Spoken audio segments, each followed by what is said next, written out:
એક ગામમાં એક ખૂબ ધનિક વેપારી રહેતો. તેની પાસે પૈસાની કોઈ કમી ન હતી, પરંતુ તેની એક ખરાબ આદત હતી. તે હંમેશા બીજાની ખામીઓ જ શોધતો રહેતો. કોઈ માણસ મોડો આવે તો કહે કે આ માણસ કેટલો બેદરકાર છે. કોઈ ભૂલ કરી બેસે તો કહે આને કંઈ જ આવડતું નથી. ઘરમાં પણ તે પત્ની, બાળકો અને નોકરોમાં માત્ર ખામીઓ જ જોતો. ધીરે ધીરે લોકો તેની પાસેથી દૂર રહેવા લાગ્યા. એક દિવસ ગામમાં એક સાધુ આવ્યા. લોકોએ વેપારીને કહ્યું કે તમે એકવાર તે સાધુને મળો, કદાચ તમારા મનને શાંતિ મળે. વેપારી તો સાધુ પાસે પહોંચી ગયો અને જતાં જ ફરિયાદો શરૂ કરી દીધી. મહારાજ, આજકાલ સારા લોકો નથી રહ્યા. દરેકમાં કોઈક ને કોઈક ખામી તો છે જ. સાધુ સ્મિત કરીને બોલ્યા કે સારું, પહેલાં મારી સાથે આવો. તે સાધુ વેપારીને એક રૂમમાં લઈ ગયા.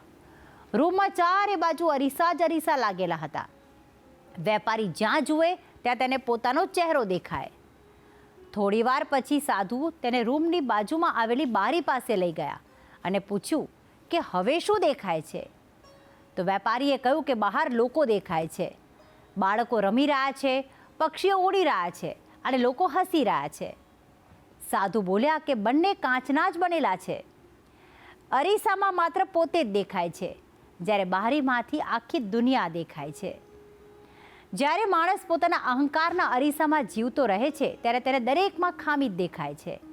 પણ જ્યારે મન બારી જેવું ખુલ્લું બને છે ત્યારે લોકોની સારી વાતો પણ દેખાવા લાગે છે. વેપારી આ સાંભળીને શાંત થઈ ગયો. તેને સમજાઈ ગયું કે વર્ષોથી તે બીજાની ભૂલો શોધતો રહ્યો, પરંતુ પોતાની અંદર ક્યારેય જોયું ન હતું. તે દિવસ પછી વેપારીએ બીજાની ટીકા કરવાનું ઓછું કર્યું અને પહેલાં પોતાને સુધારવાનો પ્રયત્ન શરૂ કર્યો.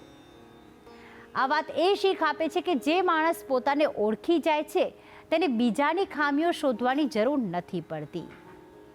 અને હવે આ વાત એક સુવિચાર દ્વારા પણ સમજી લઈએ. આજનો સુવિચાર: બીજાની ખામી જોવી સરળ છે, પણ પોતાની ભૂલ સ્વીકારવી સાચી સમજદારી છે.